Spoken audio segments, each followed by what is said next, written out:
Sophia Hale, a black delivery girl, braked her worn-out bicycle right in front of the towering Bel-Air mansion, glancing at the 24 cups of coffee in her bag and silently hoping the tip would be enough to fix her bike. Then suddenly a desperate scream shattered the quiet. Through the window, she spotted nearly 20 doctors, crowding around a dying man frozen, unsure what to do. Acting on instinct, Sophia ran to the front door with nothing but her old torn bag in hand. But what she did in the next 2 minutes would leave everyone inside stunned. Before we go back, let us know where you're watching from. And subscribe, because tomorrow I've got something extra special for you. Sophia's legs burned as she pedaled up the hill toward Bel-Air. The old steel frame bike groaned with every push, its worn seat digging into her thighs, brakes squealing whenever she had to slow down.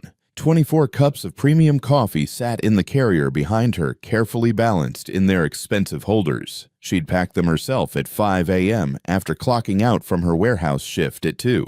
3 hours of sleep. That's all she'd gotten. Her eyes stung from exhaustion, and her breath came out in visible clouds in the cold Los Angeles morning. Winter here wasn't like real winter, not that she'd ever seen snow, but it was cold enough to make her fingers numb, even through her thin gloves. "Don't be late, Sophia," she muttered to herself, repeating what her supervisor had told her yesterday. The Langford estate always tips well, but they expect precision. Not a minute late, not a single spill. She checked her phone. 7:43 a.m., 17 minutes to spare. The mansions grew larger as she climbed higher, their gates more imposing, their lawns more perfect. This wasn't her world. South LA was her world, cramped apartments, sirens at night, neighbors who knew each other's struggles because they were all fighting the same battle just to survive. But Grandma Marin had taught her something important. If you can help someone, you help them. Doesn't matter if they're rich or poor, black or white, stranger or friend. If you have the ability to ease suffering, you do it. Sophia shook her head, trying to focus. She needed this delivery to go smoothly. $22 plus whatever tip they gave her. Maybe enough to finally fix the bike's brakes properly, instead of just tightening them every few days. The Langford mansion came into view, and her breath caught despite herself. It looked like something from a movie. Cream-colored stone, tall windows, perfectly trimmed hedges, a circular driveway that probably cost more than every car in her neighborhood combined. She guided her bike toward the service entrance on the side where the delivery instructions had specified. Her hands trembled slightly as she lifted the coffee carrier. Not from the cold anymore, from nerves. Then she heard it. A scream. Raw, desperate, the kind that made your blood run cold because you knew someone was dying. Sophia froze the coffee carrier halfway off her bike. The sound came from inside the mansion, from somewhere on the second floor. Through one of the windows, she saw movement. Lots of people in white coats rushing around. Her grandmother's voice echoed in her head. "If you can help." But what could she do? She was just delivering coffee. These people probably had the best doctors money could buy. Who was she to interfere? Another scream, weaker this time. More desperate. Sophia set down the coffee carrier and moved closer to the window. She had to stand on her tiptoes to see inside. Her heart hammered against her ribs. The scene inside made her stomach drop. A man, elderly, gray-haired, wearing silk pajamas, was convulsing violently on a massive 4-poster bed. She counted quickly. 20 people in white coats surrounded him. Doctors, nurses, all of them looking panicked, helpless. Equipment beeped frantically. Someone was shouting orders. Nothing was working. Sophia's mind raced. She'd seen something like this before. 2 years ago, back in her apartment building. Miss Sarah Williams, their downstairs neighbor, had collapsed just like this. The paramedics had been useless, pumping her full of medications that didn't help. But Grandma Marin had known. She'd recognized the signs immediately. Chemical poisoning, her grandmother had said, pressing herbs into hot water, creating a steam tent over Miss Williams' face. Not drugs, not a stroke. Something in the air she's breathing.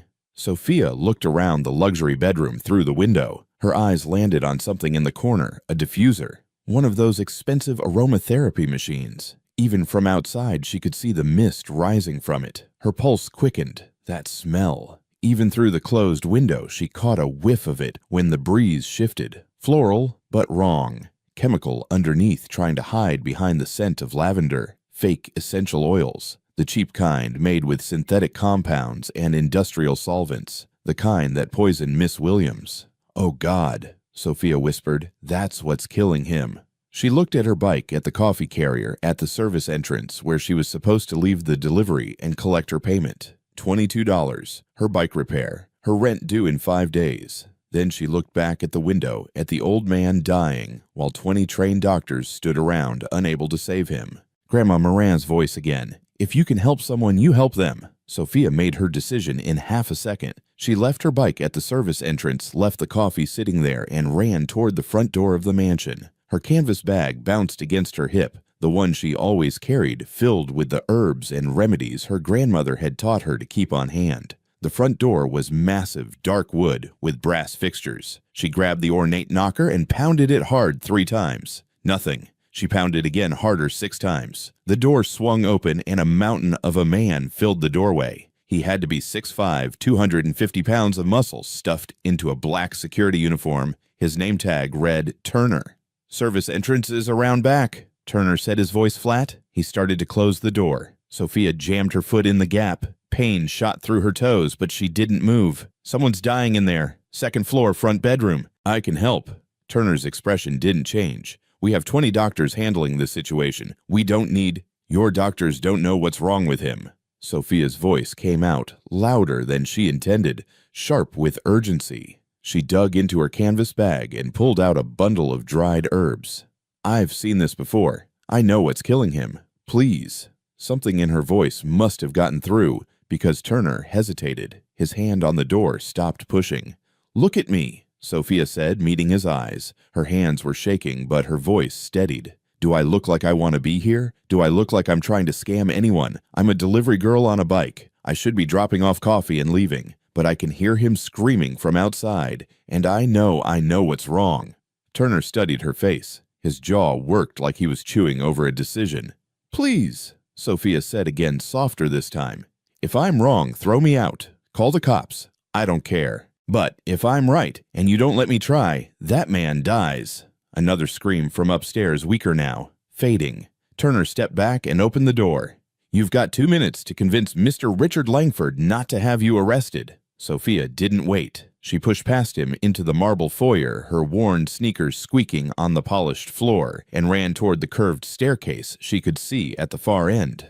Turner's heavy footsteps pounded behind her, but he wasn't stopping her. The screaming had stopped. That was worse. Sophia took the stairs 2 at a time, her canvas bag slapping against her side, her breath coming in gasps. She'd never run so fast in her life. At the top of the stairs, she saw an open door, bright lights spilling out, voices raised in panic. She burst into the room. 20 pairs of eyes turned toward her. 20 people in pristine white coats surrounding a bed where an old man lay, jerking weakly foam at his lips, his skin an alarming shade of gray-blue. And standing at the foot of the bed was a man in his early 30s, tall and lean, wearing an expensive suit that hung wrong on him like he'd lost weight recently. His eyes were bloodshot, his hair disheveled, his hands gripping the bedpost so hard his knuckles had gone white. Richard Langford. She recognized him from the news. Tech billionaire. His father was Harrison Langford, the man dying in front of them.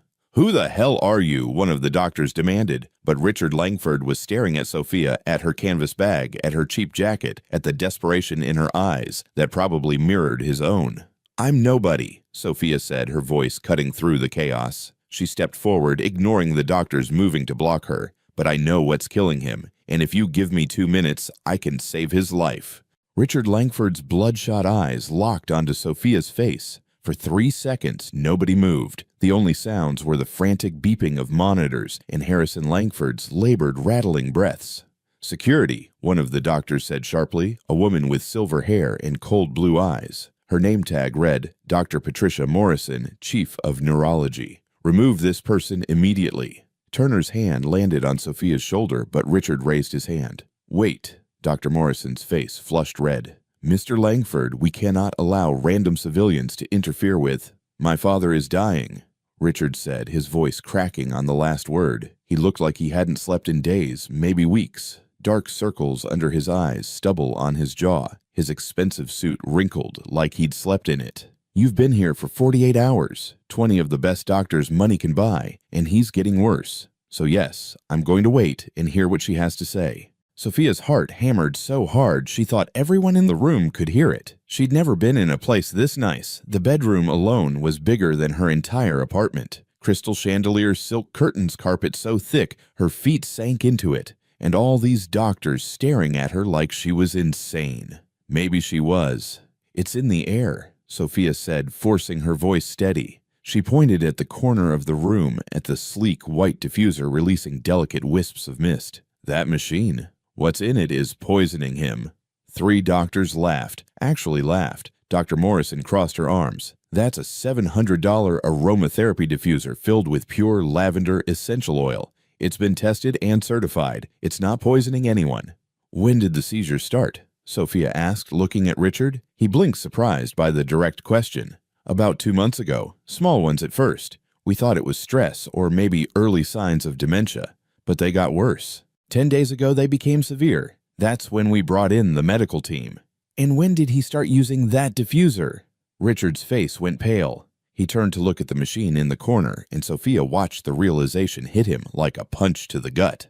"I gave it to him 2 months ago. I thought it would help him sleep better. He'd been complaining about insomnia." The room went quiet, except for the machines. Sophia stepped closer to the bed, ignoring the doctors trying to block her path. She needed to be sure. "Can I smell it? The oil in the diffuser." Dr. Morrison moved to stop her, but Richard nodded. "Let her." Sophia crossed to the corner, knelt beside the diffuser, and leaned close. The smell hit her immediately, sweet and floral on the surface, but underneath that sharp chemical tang. The same smell she'd noticed through the window. The same smell that had filled Miss Williams' apartment before Grandma Moran figured out what was wrong. "This isn't real lavender oil," Sophia said, standing up.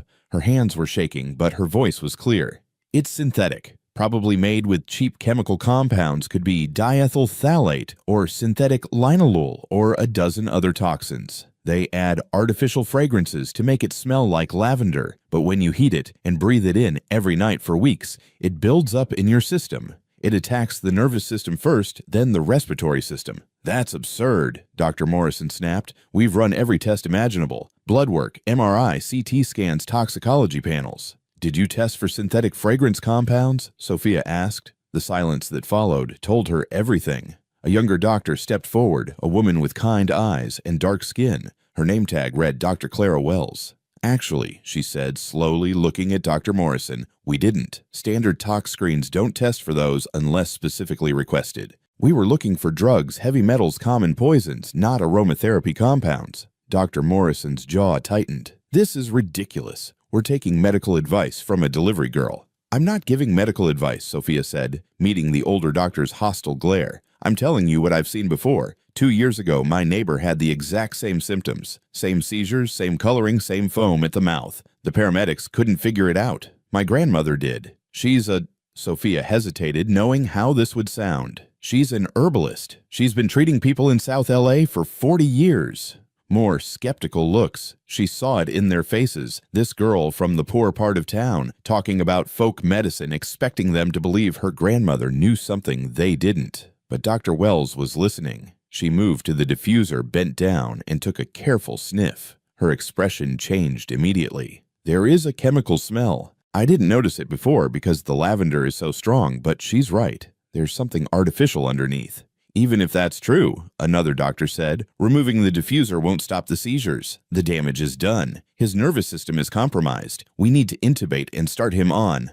"No," Sophia said firmly.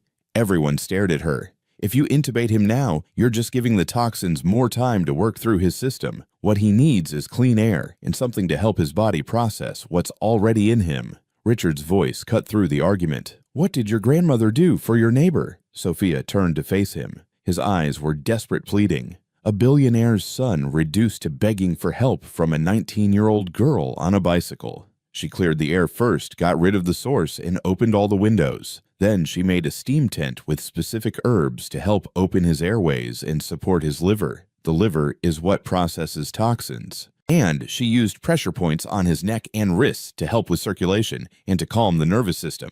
"Pressure points," Dr. Morrison said with contempt. "Unbelievable. Next, you'll tell us to balance his chakras." But Richard wasn't listening to her anymore. He was looking at his father, watching the weak convulsions, the labored breathing, the gray-blue tint to his skin. Sophia could see the calculation happening behind his exhausted eyes. His father was dying. Nothing these doctors were doing was working. What did he have to lose? Do it, Richard said. Mr. Langford, I must protest, Dr. Morrison started. I said do it. Richard's voice cracked through the room like a whip. Turn off that diffuser. Open the windows. Let her try. If my father dies anyway, at least I'll know we tried everything. The room erupted in protest, but Richard was done listening. He strode to the diffuser himself and unplugged it. He threw open the tall windows, letting in a rush of cold morning air. The silk curtains billowed inward. Sophia didn't waste time. She dropped to her knees beside her canvas bag and pulled out what she needed. Dried elderflower for respiratory support, milk thistle seeds for liver function, fresh ginger root for circulation. She'd prepared these yesterday like she did every week, never imagining she'd need them here. I need a bowl of very hot water, she said, and clean towels. Dr. Wells moved immediately. Martha, she called to someone in the hallway. Hot water and towels, now. Martha appeared in less than a minute, a woman in her 60s wearing a housekeeper's uniform, carrying a ceramic bowl of steaming water and a stack of pristine white towels. Her eyes went wide when she saw Sophia, recognition flashing across her face. Miss Sophia, Martha whispered, shocked. What are you doing here? You know her, Richard demanded. Martha nodded slowly. She helped me 6 months ago. I had terrible arthritis in my hands, couldn't even hold a dish without dropping it. She gave me some herbs and showed me exercises. The pain went away in 2 weeks. I tried to pay her, but she wouldn't take a cent. Just told me to drink plenty of water and get more rest. The room went silent again. Every eye in the room turned to Sophia with new interest, new calculation. She wasn't just some random girl anymore. She had a history of actually helping people. Dr. Morrison's face had gone rigid, but she didn't say anything. Sophia took the bowl from Martha with trembling hands. Thank you, she said quietly, then turned her full attention to Harrison Langford. Up close, she could see the severity of his condition. His lips were nearly purple, his breathing shallow and irregular, his fingers twitching with weak spasms. She worked quickly, crushing the dried herbs between her palms and dropping them into the hot water. The steam rose immediately, carrying the sharp, clean scent of elderflower and the earthier notes of milk thistle. She added the grated ginger last, and the steam intensified, filling the air around the bed with medicinal warmth. I need to create a steam tent over his face, Sophia said, looking at Dr. Wells, the only doctor who seemed genuinely open to what she was doing. Can you help me? Dr. Wells nodded, and together they arranged the towels to create a loose tent over Harrison's head and the bowl, allowing the herbal steam to concentrate around his nose and mouth without cutting off airflow completely. Now what? Richard asked. He'd moved to stand right beside Sophia, watching every movement with hawk-like focus. Now I need everyone to be quiet for 2 minutes, Sophia said. She placed her fingers gently on Harrison's neck, finding the pressure points her grandmother had taught her, one on each side of the carotid artery, not pressing hard enough to restrict blood flow, but firm enough to stimulate the vagus nerve. These points help calm the nervous system and improve circulation. It's not magic. It's just understanding how the body works. She could feel Harrison's pulse under her fingertips, rapid, irregular, weak. His skin was clammy and too cold. But as the herbal steam filled his airways, she felt the slightest change, a steadying in his heartbeat, a deepening of his breath. Timer, she said to no one in particular. Someone time this. Dr. Wells pulled out her phone. Starting now.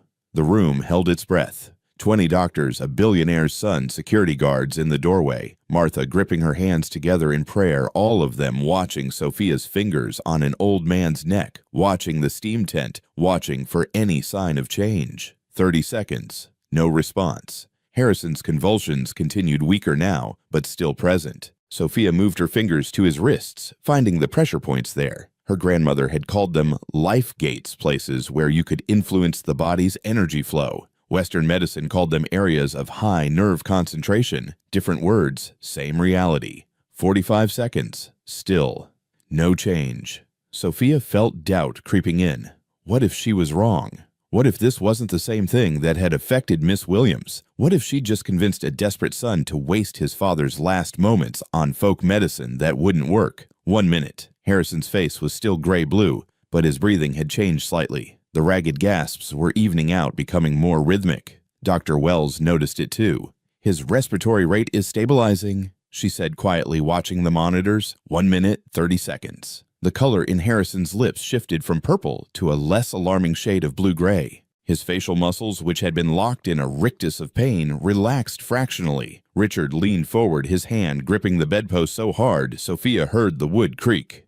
"Dad," he whispered. 1 minute, 45 seconds. The convulsions weakened further. Harrison's eyelids fluttered. Dr. Morrison moved closer despite herself, watching the monitors with disbelief written across her face. "His oxygen saturation is rising," she said, her voice stripped of its earlier contempt. "How is that possible?" 2 minutes. The convulsions stopped completely. Harrison's breathing settled into a slow, steady rhythm. The gray-blue tint to his skin began to fade, replaced by a healthier, more normal color. 2 minutes, 10 seconds. The monitor's frantic beeping slowed, steadied. Red warnings turned to yellow cautions. 2 minutes, 20 seconds. The yellow cautions turned to green. Normal ranges. Harrison Langford's eyes opened. They were unfocused and confused, but they were open. He looked at Richard, at the doctors, at Sophia's face, hovering over him with her fingers still on his wrists. "What?" Harrison's voice came out as a croak. "What happened?" Richard made a sound that was half laugh, half sob. He dropped to his knees beside the bed and grabbed his father's hand. "You're okay. Dad, you're okay." The room erupted. Doctors rushed forward, checking monitors, checking vitals, talking over each other in medical jargon. Dr. Wells pulled out her stethoscope and listened to Harrison's heart, her expression one of pure astonishment. Sophia stepped back, her legs suddenly weak. She'd done it. It had actually worked. The herbs, the pressure points, the simple act of clearing the air, Grandma Moran's knowledge had saved a billionaire's life. Dr. Morrison was staring at the monitors like they'd betrayed her. "This doesn't make sense," she muttered. "The seizures should have caused significant brain damage. He should be unconscious for hours. He shouldn't be able to speak." "But he is speaking," Dr. Wells said quietly. She turned to Sophia, and there was something like awe in her eyes. "What you did just now, I've never seen anything like it. We need to test that diffuser oil immediately. If you're right about the synthetic compounds."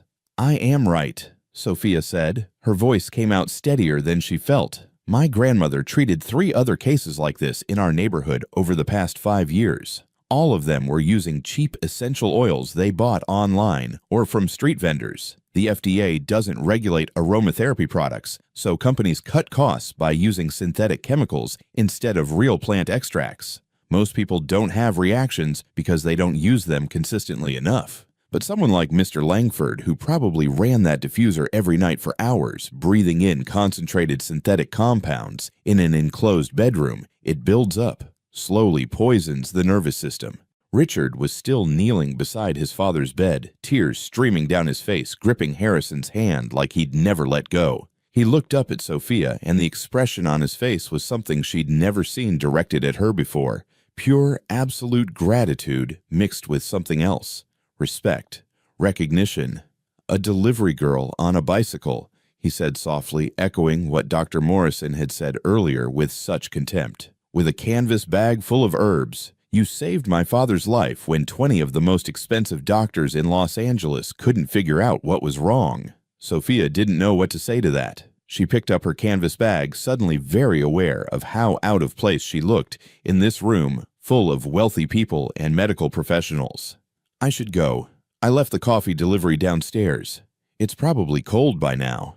"Wait," Richard said, standing up. He wiped his eyes with the back of his hand, trying to compose himself. "Please wait. I need to talk to you." But Sophia was already moving toward the door, her mind spinning. She'd done what her grandmother had taught her to do. She'd helped someone who was suffering. That was enough. That had to be enough. She didn't belong in this world of mansions and silk curtains and $700 diffusers. "Miss Sophia," Martha called after her. "Wait, please." Sophia stopped in the doorway, turned back. Martha was smiling that same warm smile she'd given Sophia 6 months ago when her arthritis pain had finally faded. "Thank you," Martha said simply, "for being brave enough to help even when you were scared." Sophia nodded, her throat tight. Then she turned and walked quickly down the hall, down the curved staircase with its polished marble, through the foyer and out the front door into the cold morning air. Her bicycle was still at the service entrance where she'd left it, the coffee carrier sitting beside it. She didn't hear Richard Langford following her until he called out, "Please, just give me 5 minutes." Sophia stopped beside her bike, but didn't turn around.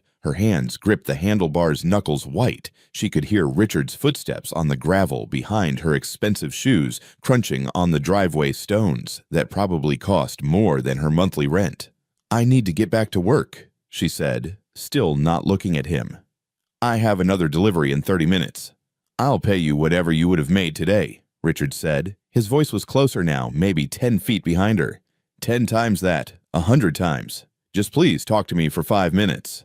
Sophia finally turned around. Richard Langford looked even worse in the morning sunlight, the shadows under his eyes deeper, the exhaustion carved into every line of his face. His expensive suit was wrinkled and hung on him like he'd lost 20 pounds recently. This wasn't the polished billionaire from magazine covers. This was a man who'd been watching his father die for weeks, helpless despite all his money. "I don't want your money," Sophia said quietly. "Then what do you want?" Richard asked. There was no arrogance in his voice, just genuine confusion, like he couldn't comprehend someone not wanting payment. Sophia thought about the question. What did she want? To pay her rent, to fix her bike properly, to sleep more than 3 hours a night, to not feel exhausted every single day. But those weren't things she could say to a billionaire standing in front of his mansion. "I want to go home," she said instead.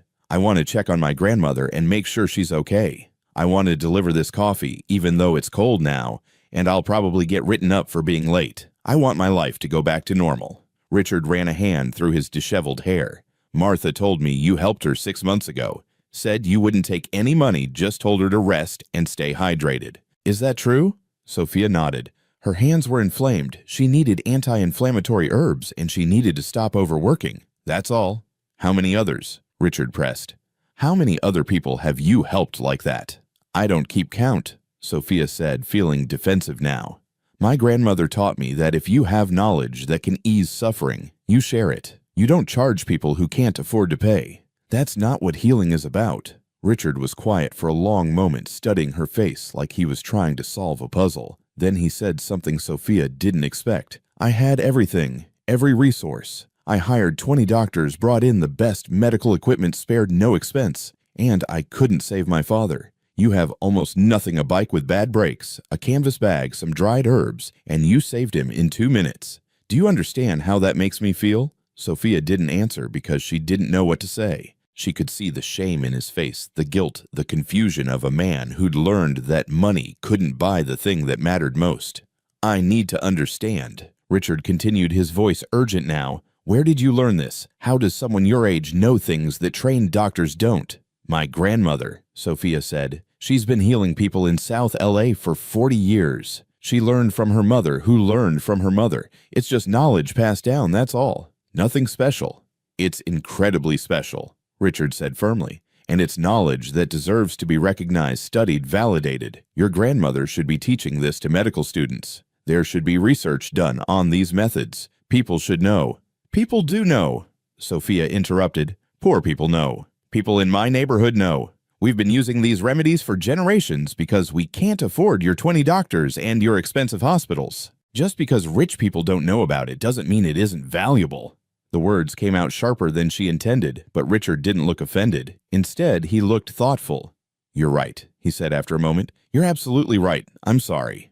Sophia blinked, surprised. Rich people didn't usually apologize to delivery girls. "Let me ask you a different question," Richard said. "If money wasn't an issue, if you could do anything, be anything, what would you want?" The question hit Sophia like a punch. She thought about it every night when she collapsed into bed after her warehouse shift. Thought about it every time she delivered coffee to mansions while her own stomach growled. Thought about it every time someone in her neighborhood got sick and couldn't afford proper medical care. "I'd want to learn both ways," she said quietly. "The old knowledge my grandmother has and the new knowledge from medical schools. I'd want to prove that they can work together, that they're both valid. I'd want to be a doctor who actually understands that healing isn't just about pills and procedures. It's about seeing the whole person, their environment, their life. And I'd want to help people in my community who can't afford help. People like my grandmother's been helping for decades." Richard nodded slowly, like she'd just confirmed something he'd been thinking. "How far did you get in school?" Sophia's cheeks burned. "I dropped out junior year of high school. I had to work full-time when my grandmother got sick. I've been meaning to get my GED. But I'm always working, and I'm too tired to study, and… She stopped herself. Why was she explaining her life to this stranger? What if I could give you that? Richard asked. What if I funded your education, GED, prep college, medical school, whatever it takes? What if I made it so you didn't have to work yourself to exhaustion just to survive? What if you could focus entirely on learning both types of medicine, traditional and modern, so you could help more people? Sophia stared at him. Why would you do that? Because I have hundreds of millions of dollars, Richard said simply. And this morning I learned that all that money couldn't save the person I love most in this world. A 19-year-old girl with a canvas bag full of herbs did what my money couldn't buy. That's not something I can forget. That's not something I should forget. I can't take charity, Sophia said, her pride flaring up. I won't be somebody's project. It's not charity, Richard said quickly. It's an investment. An investment in a better future, in knowledge that shouldn't be lost in someone who has the compassion and the intelligence to actually help people. My father is alive because you chose to help, even though you were scared. Even though you knew you might lose your job, might get thrown out, might get in trouble. You did it anyway because it was right. That kind of integrity is rare. It's worth investing in. Sophia's mind spun. Medical school. No more warehouse shifts. No more delivering coffee at dawn. Time to actually study, to learn to become the kind of healer she'd always dreamed of being. It was impossible. It was too much. I need to talk to my grandmother, she said. Of course, Richard said immediately. In fact, I'd like to meet her. I'd like to thank her personally for teaching you what she knows. Would that be all right? Sophia thought about her grandmother's tiny apartment, the peeling paint, the ancient furniture, the neighborhood with its sirens and broken streetlights. Then she thought about Grandma Morin herself, proud, sharp, no-nonsense, a woman who'd never bowed to anyone rich or poor. She'll want to meet you too, Sophia said. But I'm warning you now, she doesn't impress easily. She won't care about your money or your mansion. She'll want to know if you're serious, if your word means anything, if this is real, or just something you'll forget about in a week. Richard smiled for the first time since Sophia had met him. It was tired and sad, but genuine. I look forward to meeting her, he said. When can we talk today, tomorrow? Tomorrow evening, Sophia decided. That gives me time to explain everything to her, and it gives you time to think about whether you really mean this. Because if you're not serious, don't come. Don't get her hopes up. Don't get my hopes up. We're used to disappointment, but we don't need more of it. I'm serious, Richard said. His voice was steady, certain. I'll be there tomorrow evening. Just tell me when and where. Sophia gave him the address, watched his face carefully for any reaction to the rough neighborhood, any sign of judgment. But he just pulled out his phone and typed it in without comment. 6 o'clock, Sophia said. Don't be late. I won't be, Richard promised. Then he reached into his jacket and pulled out his wallet. Sophia tensed, ready to refuse money again, but he just handed her a business card. That's my direct number. If anything changes, if you need anything before tomorrow, call me. Sophia took the card, feeling the expensive paper between her fingers. Richard Langford, CEO, Langford Technologies. A phone number with no area code, the kind reserved for very important people. Thank you, she said, because she didn't know what else to say. Richard nodded. Then he did something unexpected. He extended his hand to shake. Not the way someone might humor a child, but a real handshake equal to equal. Sophia shook his hand, feeling the firmness of his grip, seeing the respect in his eyes. Thank you for saving my father, Richard said quietly. I owe you everything. Then he turned and walked back toward the mansion, his shoulders a little straighter than before, some of the exhaustion lifted from his bearing. Sophia stood there for a long moment, holding the business card, trying to process what had just happened. Then she remembered the coffee delivery now completely cold, and the fact that she was definitely late for her next job. The next evening, Sophia paced in the small living room of her grandmother's apartment, while Grandma Morin sat in her worn armchair, watching with sharp, knowing eyes. The apartment was spotless. Sophia had spent the afternoon cleaning, not because she was ashamed, but because she wanted Richard Langford to see their home at its best. The furniture was old, but cared for. The walls were covered with photographs of family herbs hanging to dry from strings across the kitchen window, handwritten recipes taped to the refrigerator. Stop pacing, Grandma Morin said. Her voice was firm despite her age, the voice of a woman who'd commanded respect her entire life. You'll wear a hole in the floor. What if he doesn't come? Sophia asked, checking her phone for the 10th time in 5 minutes. What if he changed his mind? What if this whole thing was just something he said in the moment because he was emotional, and now that he's had time to think about it? Then he's a fool, Grandma Maran said calmly. But something tells me he's not a fool. Sit down, child. You're making me nervous. Sophia sat on the old couch, springs creaking under her. She'd told her grandmother everything. The desperate run into the mansion, the confrontation with the doctors, the diagnosis, the 2 minutes and 20 seconds that saved Harrison Langford's life. Grandma Marin had listened without interrupting, her weathered hands folded in her lap, her expression unreadable. When Sophia finished, her grandmother had been quiet for a long moment. Then she'd said, "You did well. You honored what I taught you. You helped someone who needed help even though you were scared. That's what matters." But she'd also said, "If this man comes tomorrow and makes promises, we need to be very careful. Rich people make promises all the time. They mean them in the moment. But when the emotion fades and the reality of following through sets in, those promises often disappear like morning fog." At exactly 6 o'clock, there was a knock on the door. Not aggressive, not timid, confident and respectful. Sophia opened it to find Richard Langford standing in the hallway, and she almost didn't recognize him. He'd cleaned up, fresh suit, properly fitted this time. Hair combed, the exhaustion still present in his face, but managed better. Behind him stood an older man with silver hair, leaning on a cane, but standing upright with dignity. Harrison Langford, the man she'd saved just yesterday. He looked weak but alive, his color good, his eyes clear and focused. "Miss Sophia," Harrison said, his voice still a bit rough but strong. "I wanted to come personally to thank the young woman who saved my life." Sophia stepped back, holding the door open. "Please come in." They entered the small apartment, and Sophia watched their faces carefully for any sign of judgment, any subtle condescension. But Richard's expression was neutral, professional, and Harrison looked around with something like appreciation, his eyes lingering on the dried herbs, the photographs, the well-worn furniture that spoke of a life lived fully, if not expensively. Grandma Morin hadn't stood up. She remained in her armchair, regal as a queen on a throne, studying the two men with eyes that missed nothing.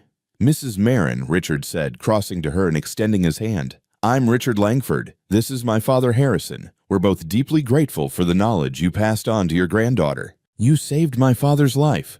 Grandma Marin shook his hand, her grip still firm despite her age. "Sophia saved his life. I just gave her the tools. She had the courage to use them." "May we sit?" Harrison asked, gesturing to the couch with his cane. "Please," Grandma Morin said. They sat, Richard helping his father settle onto the couch, careful of his still recovering body. Sophia remained standing by the door, nervous energy keeping her in motion. "Let's not waste time with pleasantries," Grandma Morin said bluntly. "Richard tells Sophia he wants to fund her education. I want to know why, and I want to know what you expect in return." Richard didn't look offended by her directness. If anything, he seemed to respect it.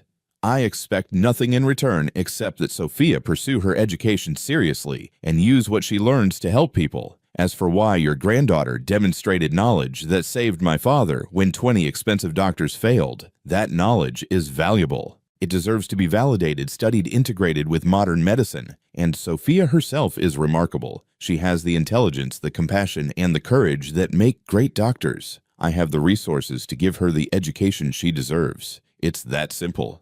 "Nothing is that simple," Grandma Marin said. "Rich people don't hand out money without strings attached." "What are the strings?" Harrison spoke for the first time since sitting down. "Mrs. Marin, I'm going to be direct with you because I can see you're a woman who appreciates directness. Yesterday morning, I was dying. I felt my body shutting down, felt my mind slipping away, and I knew these were my last moments. Then your granddaughter burst into my bedroom like an avenging angel, argued with my doctors, and saved my life with herbs and pressure points I didn't even know existed. That kind of knowledge shouldn't be locked away in one neighborhood known only to people who can't afford traditional medical care. It should be everywhere. It should be taught. It should be respected." He paused, his breathing a bit labored from talking so much. Richard put a steadying hand on his father's shoulder. "I'm 90 years old," Harrison continued. "I've made a lot of money in my life, more than I could spend in 10 lifetimes. And yesterday, I learned that all that money was worthless when it mattered most. Your granddaughter, who has almost nothing in material terms, had something more valuable than anything I own. I want to invest in that, not as charity, as recognition that true wealth isn't measured in dollars, it's measured in knowledge, in compassion, in the ability to help others. Grandma Marin studied him for a long moment. Then she looked at Richard. What exactly are you proposing? Richard pulled out a folder from his briefcase and opened it. I've had my lawyers draft a trust document. It ensures funding for Sophia's complete education, GED preparation, college, tuition, medical school, and any additional training she wants to pursue. The funds are protected and can only be used for educational expenses and living costs while she's in school. When she graduates, she owes us nothing. She's free to work wherever she wants, help whoever she wants. There are no obligations, no contracts binding her to our family or our companies. He handed the folder to Grandma Marin, who took it and began reading with slow, careful attention. The room was silent except for the sound of pages turning and the distant noise of the neighborhood outside, cars passing someone's music, playing, children shouting in the street. This says she has to maintain part-time employment while in school, Grandma Marin said, looking up. Why? Because I insisted on it, Sophia said, speaking for the first time since they'd arrived. Everyone turned to look at her. I don't want to forget where I come from. I don't want to become someone who can't understand what it's like to struggle, to work, to be tired. If I'm going to be a good doctor for people in my community, I need to stay connected to what their lives are actually like. Richard nodded. I agreed to that condition because I think it shows wisdom beyond her years. Grandma Marin smiled just slightly. Good girl, she said to Sophia. Then back to Richard. And if Sophia decides halfway through that she doesn't want to be a doctor, if she wants to study something else, or decides this path isn't for her, the trust remains available for any legitimate educational pursuit, Richard said. If she wants to study botany, herbalism, nursing, public health, whatever she chooses, the only requirement is that she's genuinely pursuing education and self-improvement. And if she fails, Grandma Marin pressed, if she can't pass, her classes can't handle the workload. Then we adjust, Richard said simply. Maybe she needs tutoring. Maybe she needs a lighter course load. Maybe she needs time off to recover and try again. Failure is part of learning. The trust doesn't penalize her for being human. Grandma Marin was quiet again, reading through more pages of the legal document. Sophia watched her grandmother's face, saw the calculations happening behind those sharp eyes, the decades of experience dealing with people who promised help and people who actually delivered it. Finally, Grandma Marin set the folder down on her lap and looked at Richard and Harrison. I have conditions, she said. Of course, Richard said. First, Grandma Marin said, holding up one finger, Sophia continues to live here with me while she's doing her GED and undergraduate work. I want her to have stability, to be grounded. When she goes to medical school, if she needs to move, that's fine. But for now, she stays home. Agreed, Richard said immediately. Second, Grandma Marin continued, holding up a second finger. Someone from my choosing a lawyer, I trust not yours, reviews this document and confirms there are truly no hidden obligations or strings attached, and that lawyer gets paid by you for their time. Done, Richard said. I'll provide a list of independent legal firms, and you can choose anyone you want. We'll cover all costs. Third, Grandma Marin said, her voice hardening. If you break this promise, if you pull funding or add conditions or try to control Sophia's choices in any way, I will make sure everyone knows. Every newspaper, every media outlet, every person in this city will hear about how Richard Langford promised to help the girl who saved his father's life and then betrayed her. Do you understand? Richard didn't flinch. I understand, and I accept that condition. Fourth and final, Grandma Marin said, Sophia doesn't owe you gratitude. She doesn't owe you loyalty. She doesn't owe you her time beyond her studies. You're giving her an opportunity, yes, but she earned this opportunity by having the courage and knowledge to save a man's life. This isn't charity. This is payment for value delivered. Are we clear? Perfectly clear, Harrison said, speaking up again. His voice was stronger now, more certain. Mrs. Marin, I like you. You're protecting your granddaughter the way I'd protect my son. You're smart to be suspicious of wealthy people bearing gifts. But I promise you on my life that Sophia saved, we will honor every word of this agreement. And if we don't, you have my permission to destroy our reputation in exactly the way you described. Grandma Marin studied him for another long moment. Then slowly she nodded. All right, we have a deal, but I'm still having my lawyer review this before Sophia signs anything. Absolutely, Richard said, visible relief crossing his face. Thank you. Thank you for trusting us enough to even consider this." Grandma Marin looked at Sophia, who'd been standing frozen by the door, barely breathing. "Come here, child." Sophia crossed to her grandmother's chair and knelt beside it. Grandma Marin took her hand, her weathered fingers wrapping around Sophia's smooth ones. "This is your choice," Grandma Marin said quietly. "Not mine, not theirs, yours. Do you want this? Do you want to walk this path?" Sophia thought about it, really thought about it. The years of study ahead, the exhaustion of juggling school and work, the fear of failing, of not being smart enough, of not belonging in those spaces. But she also thought about Mrs. Williams' arthritic hands healing, about Harrison Langford breathing steadily after she'd helped him, about all the people in her neighborhood who needed help and couldn't afford it. "Yes," Sophia said firmly. "I want this. I want to learn everything I can so I can help more people. I want to prove that your knowledge matters, that it deserves respect. I want to become a doctor who sees the whole person, not just their symptoms. I want this more than anything." Grandma Marin smiled, pride shining in her eyes. "Then you'll do it, and you'll do it well." She released Sophia's hand and looked back at Richard and Harrison. "We'll be in touch after my lawyer reviews the documents. If everything checks out, Sophia will start her GED preparation within the month." Richard stood and Harrison followed more slowly. "Thank you," Richard said again, "for this opportunity to make a real difference." "Don't thank me yet," Grandma Marin said. "Thank me when Sophia graduates medical school and starts actually helping people." As they walked to the door, Harrison paused and turned back. "Mrs. Marin," he said, "would you teach me about the herbs you use, about the knowledge you have? I'd like to understand what saved my life." Grandma Marin's expression softened just slightly. "Come back next week. We'll talk about herbs and healing. But fair warning, I'm a tough teacher." Harrison smiled. "I look forward to it." After they left, Sophia sat on the couch, still processing everything that had just happened. Grandma Marin watched her granddaughter with satisfaction. "You're going to change things, Sophia," Grandma Marin said quietly. "Not just for yourself, for everyone in this neighborhood who's ever been dismissed by doctors who didn't understand their lives. For everyone who needs help but can't afford it. You're going to build a bridge between two worlds." "I'm scared," Sophia admitted. "Good," Grandma Marin said. "Fear means you understand how important this is.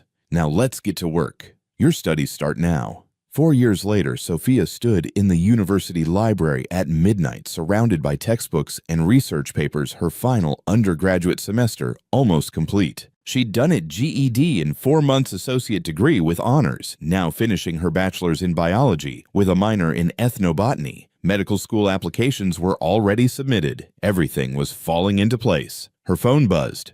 Unknown number. She almost ignored it, but something made her answer. "Is this Sophia Hale?" A man's voice, professional, strained. "Yes. Who's this?" "This is Dr. Kim from County General Hospital. Your grandmother was brought in by ambulance 2 hours ago. She's had a severe stroke. You need to come now." The textbooks fell from Sophia's hands, pages fluttering across the library floor. She didn't remember grabbing her bag, didn't remember running to the bus stop, didn't remember the 30-minute ride that felt like 30 hours. All she could think was that this morning Grandma Marin had been fine. She'd made breakfast, complained about Sophia studying too hard, reminded her to drink water and eat properly. This morning, everything had been normal. The hospital was too bright, too loud, too full of that antiseptic smell that Sophia had come to associate with death. She found Dr. Kim in the ICU waiting room, a tired-looking man in his 40s, with kind eyes that had seen too much suffering. "Your grandmother suffered a massive stroke in the left hemisphere of her brain," Dr. Kim said, gently leading Sophia to a quiet corner. "The damage is extensive. She's on life support right now. A ventilator is breathing for her, medications are maintaining her blood pressure. We've done everything we can, but the reality is that the brain damage is severe. She's not conscious and likely won't regain consciousness." Sophia heard the words, but they didn't make sense. Grandma Marin was strong, sharp, invincible. She'd survived 68 years in a neighborhood that broke people had raised Sophia after her parents died, had taught hundreds of people how to heal themselves. She couldn't just be gone. "Can I see her?" Sophia's voice came out small, childlike. Dr. Kim led her to a room where machines beeped and hissed, keeping Grandma Marin's body alive through tubes and wires. The woman in the bed didn't look like her grandmother. Her face was slack, unresponsive, a breathing tube taped to her mouth, her eyes closed. The sharp, knowing gaze that had always seen right through Sophia's excuses and fears was gone. Sophia pulled a chair to the bedside and took her grandmother's hand. It was warm, but limp, no answering squeeze, no recognition, just flesh kept alive by machines. "I'm here, Grandma," Sophia whispered. "I'm here." 3 days passed. Sophia barely left the room, except when nurses forced her to. She held her grandmother's hand, talked to her about school and research and the paper she'd published on traditional herbal remedies that had gotten accepted into a peer-reviewed journal. She told her about the medical school interviews, about how excited she was to keep learning, to keep building that bridge between traditional and modern medicine. But Grandma Moran didn't respond. The machines kept breathing for her, kept her heart pumping, but the woman Sophia loved wasn't there anymore. On the 4th day, Dr. Kim came in with another doctor, an older woman with gray hair and gentle eyes. They asked Sophia to step into a consultation room. "We need to discuss your grandmother's care going forward," Dr. Kim said carefully. "The brain scans show that the damage is irreversible. She's not going to wake up. The ventilator and medications are the only things keeping her body functioning. At this point, we need to consider what she would have wanted. Would she want to be kept alive indefinitely on machines? Or would she want to be allowed to pass naturally?" Sophia felt anger surge through her chest, hot and fierce. "You're asking me to let her die?" "We're asking what she would have wanted," the other doctor said gently. "This isn't about giving up. It's about honoring her wishes." "She never told me her wishes." Sophia's voice broke. "We never talked about this because she was supposed to live forever. She was supposed to see me graduate medical school, supposed to be there when I opened a clinic, supposed to—" She couldn't finish. Tears came hard and fast, 4 days of holding them back, finally breaking through. The doctors gave her time to cry, didn't rush her, just sat quietly with tissues and water and the terrible patience of people who'd had this conversation too many times. When Sophia could finally breathe again, Dr. Kim said, "Take some time. Think about what you know of your grandmother, who she was, what she valued. Talk to people who knew her. Then let us know what you decide. There's no rush. We can maintain her support for as long as you need." But Sophia already knew. She just didn't want to admit it. She went back to her grandmother's apartment that evening, the first time she'd been there since the stroke. The place was exactly as Grandma Moran had left it, herbs hanging by the kitchen window, half-finished tea on the counter, a book open on her chair, like she'd just stepped out and would be back any moment. Sophia sat in her grandmother's chair and pulled out the old photo album from the side table. Pictures of Grandma Marin as a young woman, strong and fierce. Pictures of Sophia's mother, who died when Sophia was 5. Pictures of Sophia herself growing up, learning to identify herbs, practicing pressure points on dolls before she was brave enough to try on real people. On the last page, tucked into the binding, was a letter, Sophia's name on the envelope written in her grandmother's distinctive handwriting. Her hand shook as she opened it. "My dear Sophia," the letter began. "If you're reading this, then I'm gone, and you're trying to decide what to do about my body. I know you, child. You're stubborn like me. You'll want to fight to keep me breathing no matter what, because you're not ready to say goodbye. But I need you to hear this. Don't keep me alive just because you can't let go.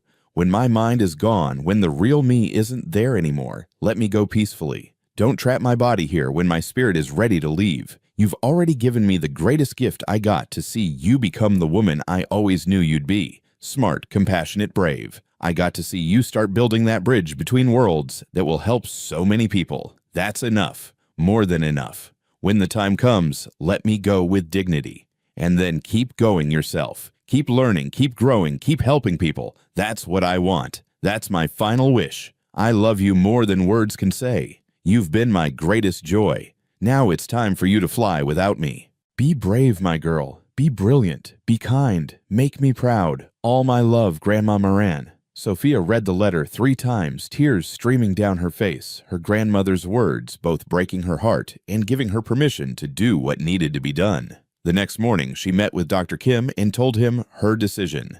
They scheduled the removal of life support for that evening, giving Sophia time to say goodbye. She sat beside her grandmother's bed for hours, holding that warm but unresponsive hand, talking about everything and nothing. She told her about the community health clinic she wanted to open in South LA, designed to combine traditional and modern medicine, where poor people could get care that respected both their culture and their needs. She told her about the research she wanted to do documenting traditional healing practices before they disappeared, proving their value scientifically. "You taught me that healing belongs to everyone," Sophia said through tears.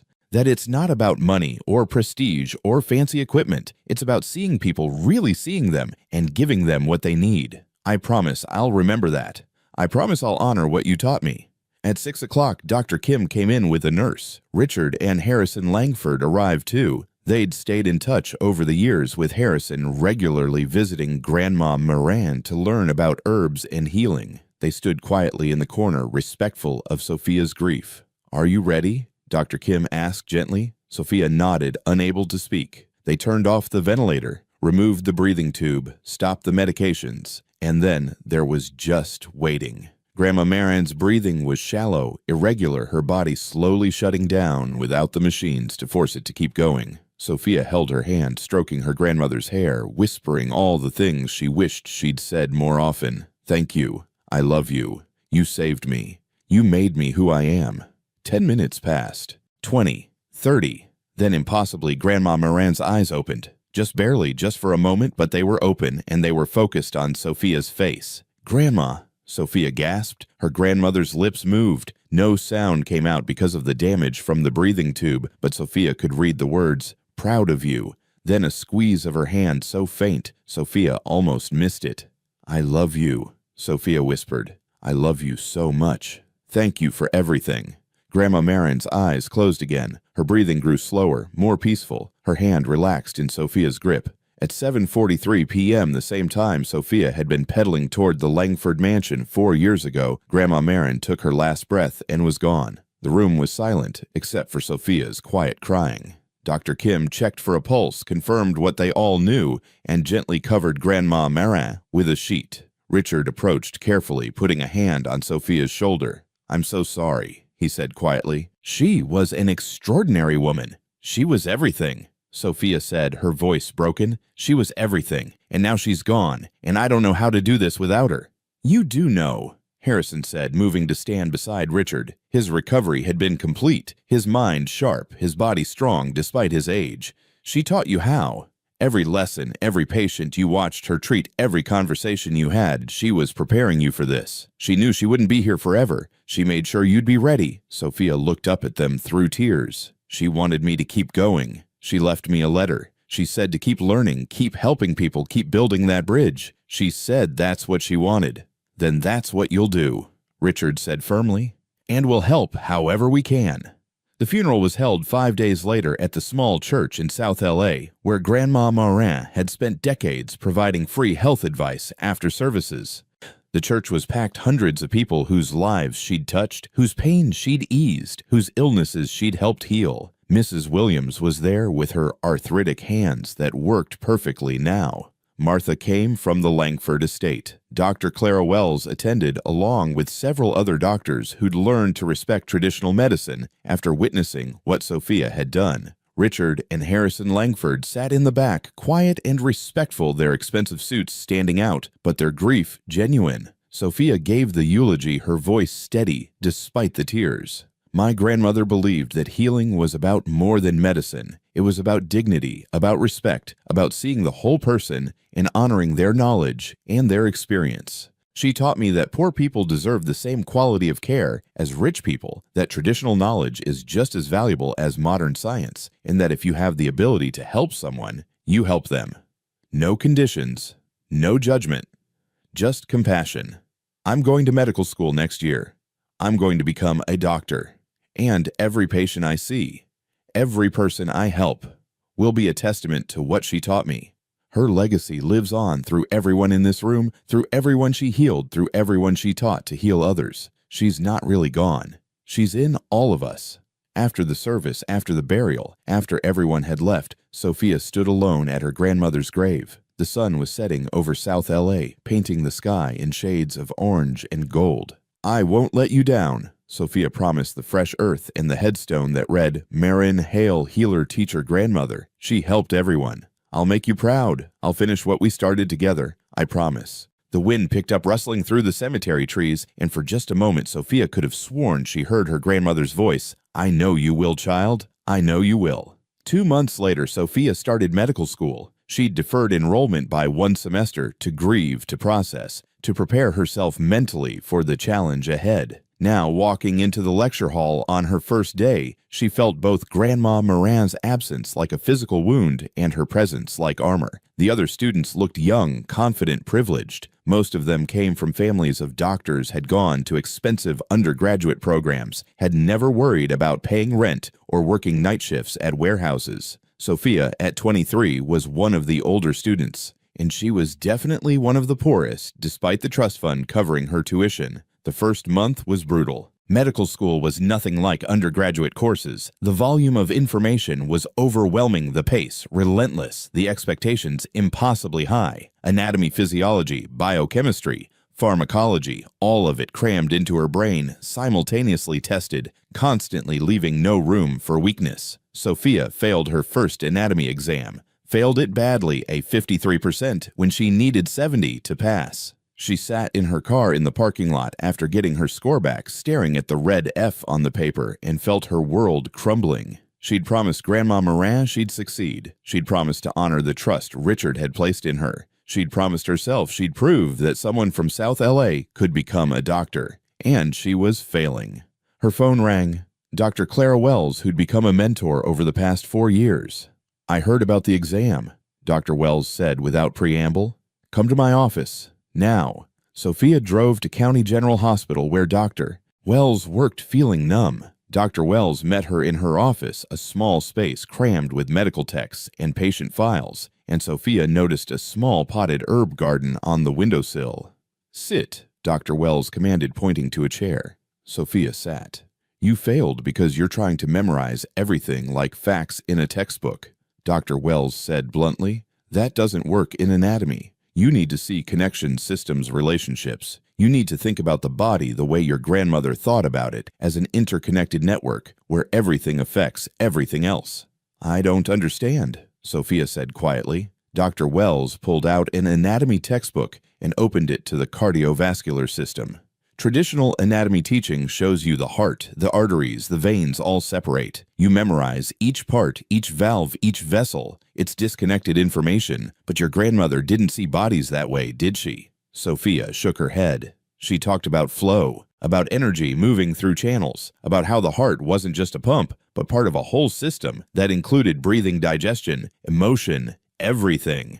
"Exactly," Dr. Wells said. "That's how you need to study anatomy. Not as separate parts, but as systems that flow together. The heart connects to the lungs, which connect to the blood, which connects to every organ and tissue. It's all one network. Study it that way, the way your grandmother would have understood it, and you'll never forget it." Something clicked in Sophia's mind. She'd been so focused on learning medicine the right way, the academic way, the modern way, that she'd forgotten the foundation Grandma Morin had given her. The understanding that bodies were living systems, not mechanical collections of parts. She passed the next anatomy exam with an 87, but medical school revealed something else to Sophia, something disturbing that she couldn't ignore. During her clinical rotations in the emergency department, she saw the same patients returning over and over. Mrs. Judith Thompson, a 78-year-old woman with heart failure, came in 5 times in 2 months. Each time, the doctor stabilized her prescribed expensive medications and sent her home. The 5th time, Sophia asked to speak with Mrs. Thompson privately.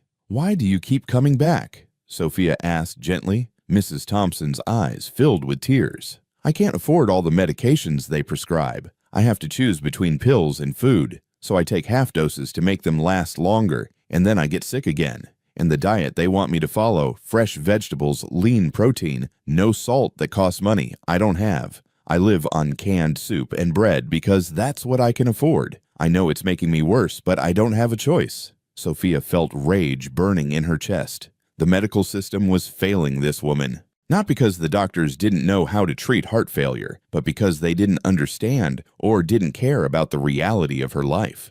"What if I could help you?" Sophia asked. "Not with expensive medications, but with herbs and diet changes that won't cost much. My grandmother treated people with heart conditions for years using hawthorn berry tea and hibiscus tea, both of which are cheap and effective. Combined with some simple exercises you can do at home, you might feel better without needing as many prescriptions."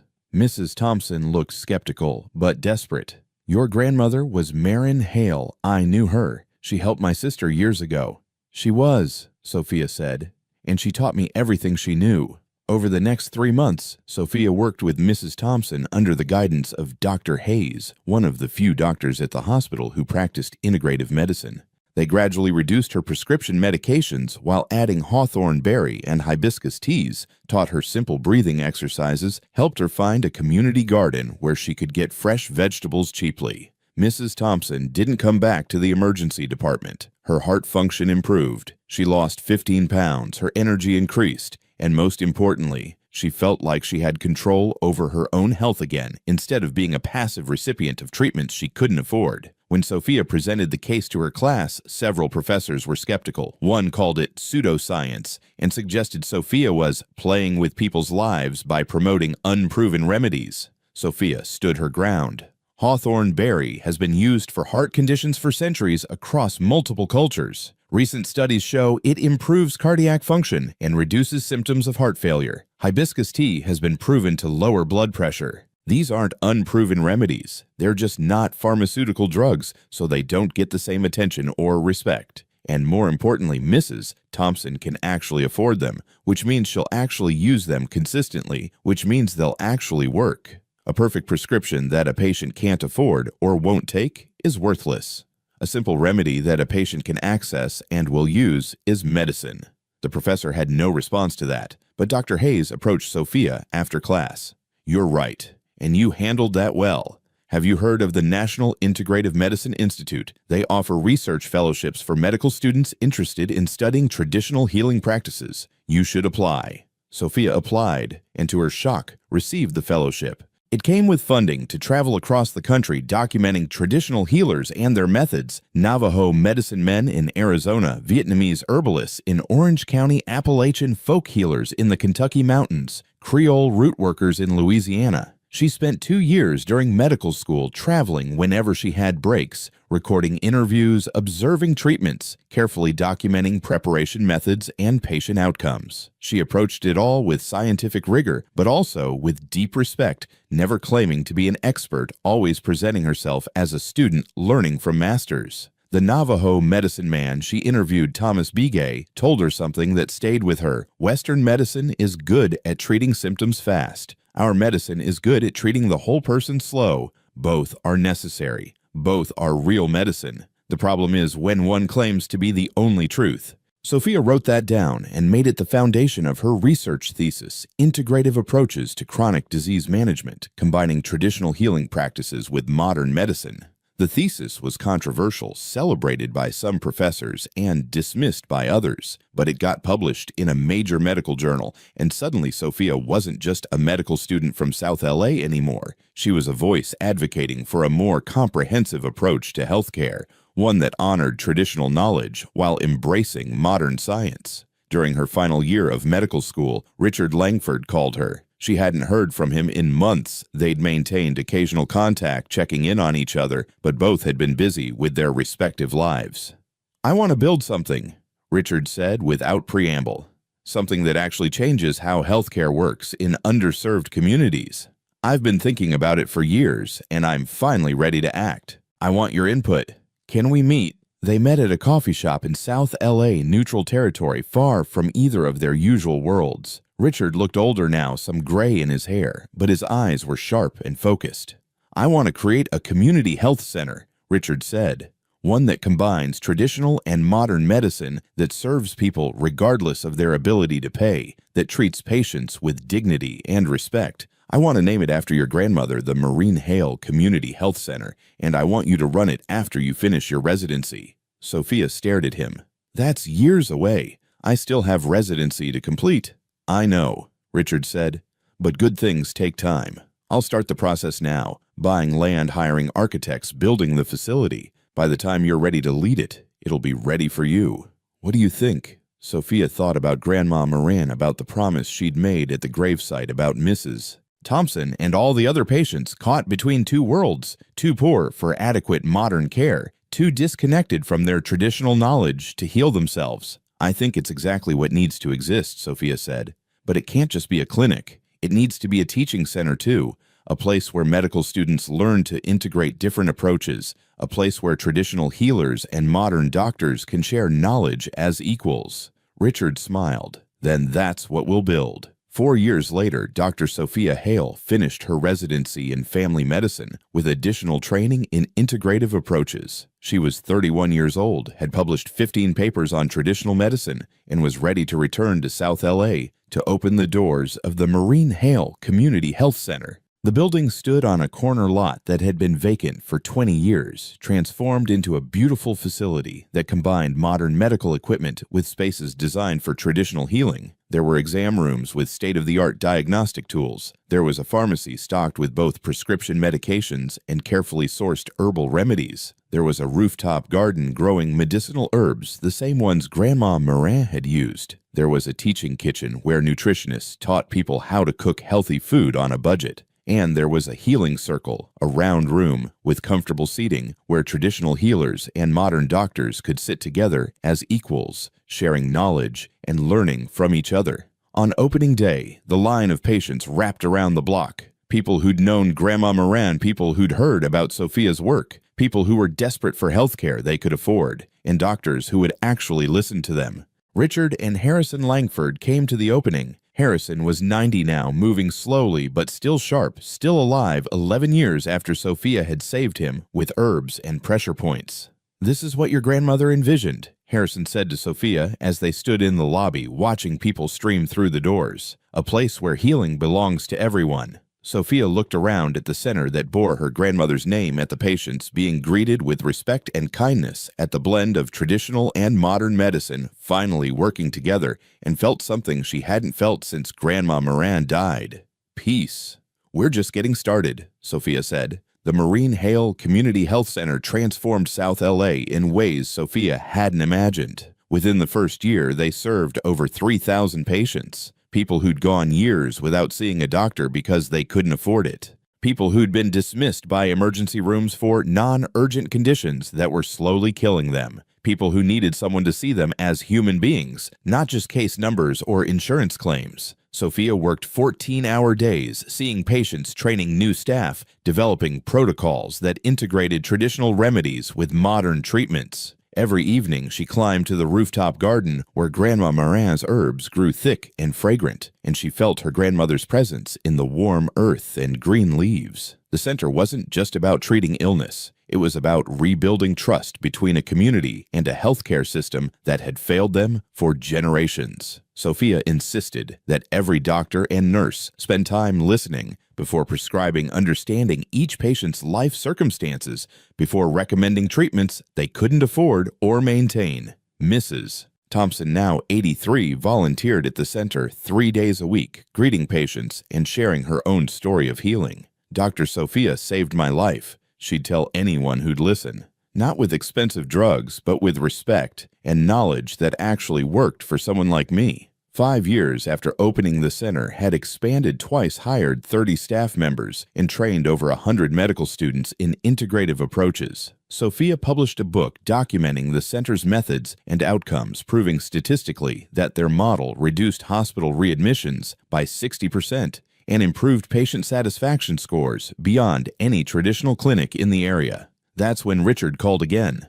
"My father wants to see you," Richard said. His voice was different, heavier, sadder. "He doesn't have much time left. He's asking for you specifically." Sophia drove to the Langford mansion the next day, her old feelings of not belonging long replaced by a quiet confidence. She'd earned her place in any room through years of hard work and proven results. The mansion looked the same, imposing, beautiful, surrounded by perfectly manicured grounds, but she no longer felt intimidated by it. Turner, the security guard who'd tried to stop her 12 years ago, opened the door with a warm smile.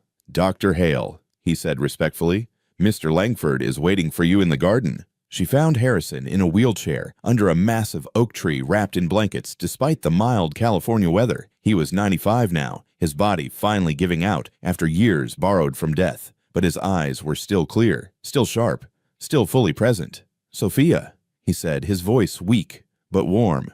"Thank you for coming." She pulled up a chair beside him, taking his thin hand in hers. "Of course I came. Your family." Harrison smiled at that. "Family." "Yes." The girl who saved my life 12 years ago with herbs and courage has become family. Life is strange and beautiful, isn't it? It is, Sophia agreed. I'm dying, Harrison said bluntly.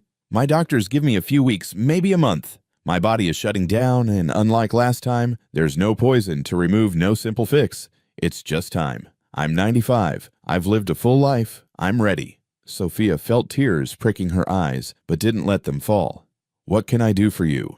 I want to die peacefully, Harrison said. Not in a hospital hooked to machines. Here in my garden with dignity. Richard wants to fight it, wants to try every treatment, but I'm asking you to help him understand. Help him let me go the way your grandmother went, with grace. Sophia nodded slowly. I'll talk to him. There's something else, Harrison continued. He gestured to Richard, who'd been standing quietly nearby. Richard approached with a folder. My father revised his will, Richard said, his voice tight with emotion. He's leaving a substantial amount to expand your work. Harrison's hand tightened slightly on Sophia's. $70 million, he said, for the Marine Hale Centers plural. I want you to replicate what you've built in South LA across the country, South Chicago, East Detroit, South Bronx, rural Mississippi, the Navajo Nation, everywhere that people are forgotten by the healthcare system. I want centers that honor your grandmother's legacy and your vision. Sophia couldn't speak. $70 million, enough to change thousands of lives, to train hundreds of doctors to prove that integrative medicine worked not just in one neighborhood but everywhere. Why? She finally managed. Because 12 years ago I learned that true wealth isn't money, Harrison said simply. It's knowledge, compassion, and the courage to help others. You have all three. You've proven what's possible. Now I'm giving you the resources to prove it on a larger scale. The only conditions are these: keep the mission pure, never chase profit over people, and continue seeing patients yourself. Don't become an administrator so removed from the work that you forget why it matters. I promise, Sophia said, tears finally falling. I promise I'll honor this gift the way you honored what I did for you. Harrison smiled. I know you will. That's why I chose you. They talked for another hour about the future, about Harrison's memories of learning about herbs from Grandma Marie, about how strange and wonderful it was that a delivery girl on a bicycle had changed the trajectory of so many lives. As the sun began to set, Harrison grew tired. Will you come back? He asked Sophia. In the coming weeks, I'd like to see you again before the end. As often as you want, Sophia promised. She visited 3 times a week for the next month. They talked about life and death, about legacy and meaning, about the privilege of dying peacefully when you're ready. Richard gradually came to accept his father's decision, helped by Sophia's gentle explanations about dignity and choice in honoring someone's wishes about their own body. Harrison Langford died on a Tuesday morning in his garden, with Richard holding one hand and Sophia holding the other. His last words were, "Thank you for giving me 12 extra years. Thank you for teaching an old man that there's always more to learn." The funeral was enormous: business leaders, politicians, celebrities, but Sophia noticed that Richard had also invited patients from the Marine Hale Center. Mrs. Thompson sat in the front row, crying for a man she'd never met, but whose generosity had made her healing possible. After the service, Richard showed Sophia something he'd been working on. In the garden where Harrison had died, workers were installing a bronze sculpture. It showed 2 figures sitting at a kitchen table, heads bent together over bundles of herbs. The details were exquisite: the weathered hands, the focused expressions, the sense of knowledge being shared. The plaque at the base read, Marin Hale and Harrison Langford, 2 people from different worlds who together changed how we heal. He designed it himself, Richard said quietly. Spent his last months working with the sculptor to get every detail right. He wanted people to understand that the connection between your grandmother and our family wasn't about charity or obligation. It was about mutual respect, about recognizing that wisdom exists everywhere if you're humble enough to see it. Sophia traced her fingers over the bronze version of her grandmother's face, rendered with such care and accuracy that she could almost hear Grandma Moran's voice. "See, child, I told you you'd do great things." 20 years after Sophia had pedaled her bicycle up to the Langford mansion with cold coffee and desperate courage, she stood on a stage at the National Healthcare Innovation Conference. The auditorium held 2,000 people: doctors, researchers, policymakers, healthcare administrators. Behind her, a screen displayed a map of the United States dotted with 60 red markers, 60 Marine Hale community health centers serving over 500,000 patients annually. But Sophia wasn't the one speaking. She stood to the side, watching Dr. Maya Williams take the podium. Maya had been 8 years old when she'd given Sophia a small potted mint plant from her grandmother's garden, a thank you gift, after Sophia had helped her grandmother with chronic migraines. Now, she was 38, the national director of the Marine Hale Network, brilliant and passionate, and carrying forward everything Sophia had built. It all started because one woman made a choice. Maya said, her voice strong and clear. Sophia Hale was 19 years old, exhausted from working all night delivering coffee to pay her rent. She heard someone screaming in a mansion where she didn't belong, and she made the choice to help anyway. She risked her job, her safety, her dignity, because her grandmother had taught her that healing belongs to everyone. The audience was silent, listening intently. That choice saved one man's life, but it did more than that. It proved that traditional knowledge and modern medicine aren't enemies, they're partners. It showed that the most sophisticated healthcare in the world means nothing if patients can't access it, afford it, or trust the people providing it. And it demonstrated that the people who need healing most are often the ones the system ignores. Maya clicked to the next slide showing the rooftop garden of the original South LA Center herbs growing thick and green in neat rows. We've now treated over 3 million patients across 60 centers. Our model has been adopted by 23 medical schools. Our patient outcomes exceed national averages for chronic disease management. Our costs are 40% lower than traditional clinics because we prevent problems instead of just treating emergencies. And most importantly, our patients feel seen, heard, and respected, something that can't be measured in statistics but makes all the difference in healing. Another slide, this one showing patients of all ages and backgrounds in the healing circles, traditional healers and modern doctors sitting together sharing knowledge. We're expanding to 75 centers next year, including our first international location in rural Mexico. We're training a new generation of doctors who understand that healing is about the whole person, body, mind, spirit community. We're proving every single day that Marine Hale's vision wasn't just a dream, it's the future of healthcare. The audience erupted in applause. Maya stepped back from the podium and gestured to Sophia. None of this would exist without Dr. Sophia Hale, who had the courage to knock on a door. She didn't belong behind the wisdom to trust what her grandmother taught her and the dedication to spend the last 20 years building something that will outlast all of us. Sophia walked to the podium feeling the weight of 2 decades, the memory of Grandma Morin's voice, the faces of thousands of patients she'd treated. She was 51 now, her hair showing gray at the temples, her hands marked by years of work, but her eyes were still bright with purpose. "I'm going to tell you the truth," Sophia said, her voice carrying to the back of the auditorium. "I was terrified that morning. I thought those security guards would throw me out. I thought those doctors would laugh at me, and some of them did. I thought I'd fail, that my grandmother's remedies wouldn't work, that I'd just be embarrassed and lose my job. But I did it anyway because being brave doesn't mean not being scared. It means being scared and doing the right thing anyway." She paused, scanning the faces in the crowd. So many young doctors, so many people who wanted to make a difference. Everything we've built, every center, every life saved every patient who finally got the care they deserved, started with one simple idea. Healing belongs to everyone, not just people with money, not just people with insurance, not just people who speak English or have transportation or know how to navigate complex medical systems. Everyone. And when we commit to that principle, when we truly see every patient as a whole person deserving of dignity and respect, medicine becomes what it's supposed to be. Not a business, not a privilege, a human right.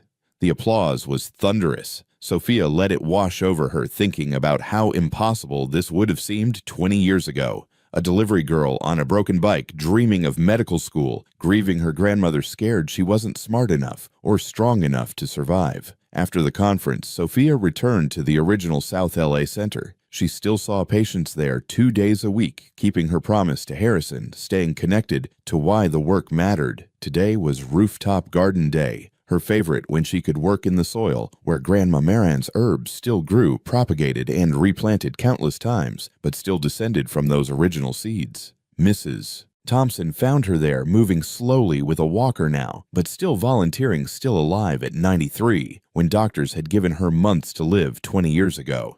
"Dr. Sophia," Mrs. Thompson called. "There's someone here to see you." A young girl stood in the doorway to the rooftop, maybe 19 years old, thin and nervous, holding a canvas bag. She looked exactly like Sophia had looked 2 decades ago, scared but determined, poor but proud, carrying knowledge she didn't know if anyone would respect. "Dr. Hale," the girl said, "my name is Rose Martinez. My grandmother is a curandera, a traditional healer in our neighborhood. She's been teaching me since I was little. I want to be a doctor, but I don't know if I can afford school, and I don't know if anyone will take me seriously, and I—" She stopped, overwhelmed. Sophia smiled, seeing herself in this girl's desperate hope, the circle continuing the legacy, passing forward to another generation. "Come sit with me," Sophia said, gesturing to the garden bench. "Tell me about your grandmother's remedies. Tell me what you know. And then let's talk about how we're going to get you into medical school." Rose's face lit up with the same expression Sophia had worn when Richard had made his offer, disbelief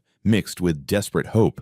As they talked, Sophia looked out over South LA, the neighborhood where she'd grown up and struggled and learned to heal. The sun was setting, painting the sky in shades of orange and gold, the same colors that had surrounded her at Grandma Morin's grave when she'd made her promise. A promise kept, a legacy established, a future secured. Sophia heard her grandmother's voice on the wind, as clear as if she were standing right there. "You did good, child. You did real good. Now watch what this next generation builds on the foundation you gave them." Sophia smiled, put her arm around Rose's shoulders, and said, "Let me tell you about a woman named Marion Hale, and about the day I decided to knock on a door I didn't belong behind." The story would continue. The healing would continue. The legacy of compassion and courage would pass to new hands, new hearts, new generations who understood that medicine wasn't about prestige or profit. It was about serving humanity with everything you had. And it had all started with a 19-year-old delivery girl on a bicycle who'd heard someone screaming and chosen to help. Join us to share meaningful stories by hitting the like and subscribe buttons. Don't forget to turn on the notification bell to start your day with profound lessons and heartfelt empathy.